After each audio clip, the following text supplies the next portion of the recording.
Happy morning, Panthers, and welcome back to PTV Sports. I'm Evan Sussman. And I'm Dean Gillard. Let's get right into this week's updates. Boys volleyball beat Agora, sweeping them off their own court 3-0.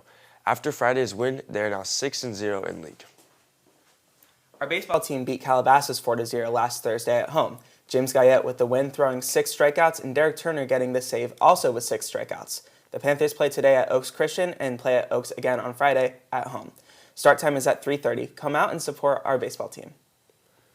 Last week, boys lacrosse beat the Calabasas Coyotes 12-5, with goalie Josiah Palacios with a great performance, and a special shout out to our softball team, who have been on a hot streak, winning their past games by big margins. They beat San Marcos 9-0, destroyed West Branch 17-2, and won 16-9 over Calabasas. Amazing job, and we hope you continue the streak.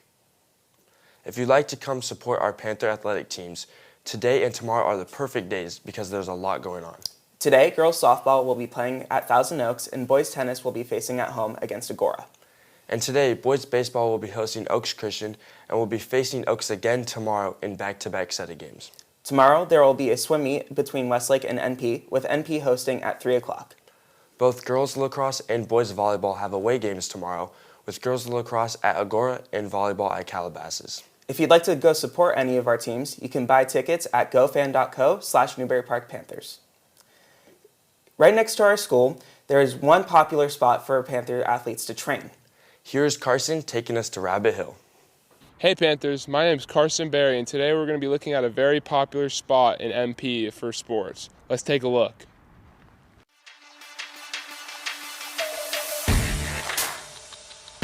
Running up Rabbit Hill is a Newberry Park tradition.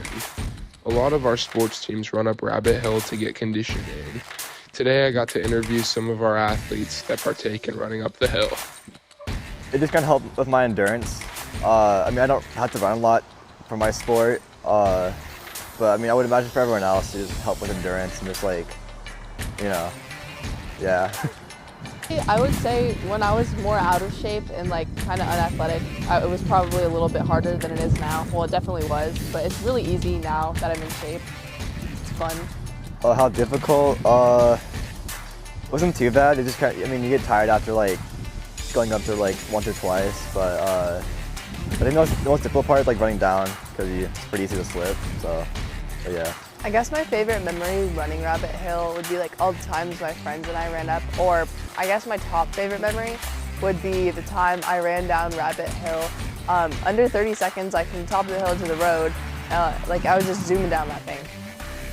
Rabbit Hill is located down the street from the campus and across Reno Road from Pepper Tree Park.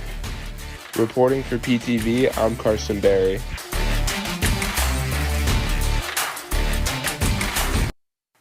Now for an update with the men and women's 2023 March Madness bracket, let's switch over to Tyson at the Panther window. With March coming to an end, the best tournament in sports is also winding down for this season. This year's NCAA tournament has not been disappointing, with plenty of upsets and incredible performances. Fairleigh Dickinson University, a tiny school in New Jersey that has less than 3,000 students, became only the second ever 16 seed to beat a 1 seed in the opening round, defeating Purdue 63-58. Princeton, a 15 seed, has also had unexpected success in the tournament, defeating 2 seed Arizona and 7 seed Missouri on their way to the Sweet 16, where they fell short to Creighton. Maybe the most unexpected Cinderella story of this year is the success of Florida Atlantic, who have made it to the Final Four in only their second ever NCAA tournament appearance. They will take on San Diego State, another unexpected regional champion. The other men's Final Four matchup will be Miami against UConn. The women's side of the tournament has been just as exciting, and one player has stolen all the spotlight.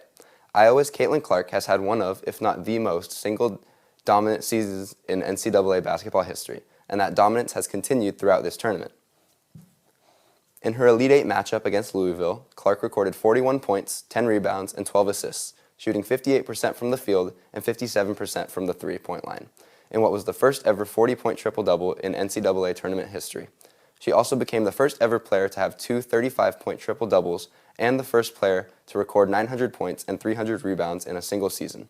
Despite her dominance, the Hawkeyes will have a daunting opponent in the Final Four, taking on currently 36-0 South Carolina, who have been the favorites to win the tournament throughout the season.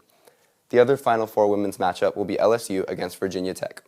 The women's Final Four matchups will be tomorrow at 4 and 6 p.m., and the men's will be Saturday at 3:09 and 5:49 p.m. Now, back to the desk. That's going to do it for this week's installment of PTV Sports. Hope you have an amazing opening day and go Dodgers. Have an amazing weekend, Panthers.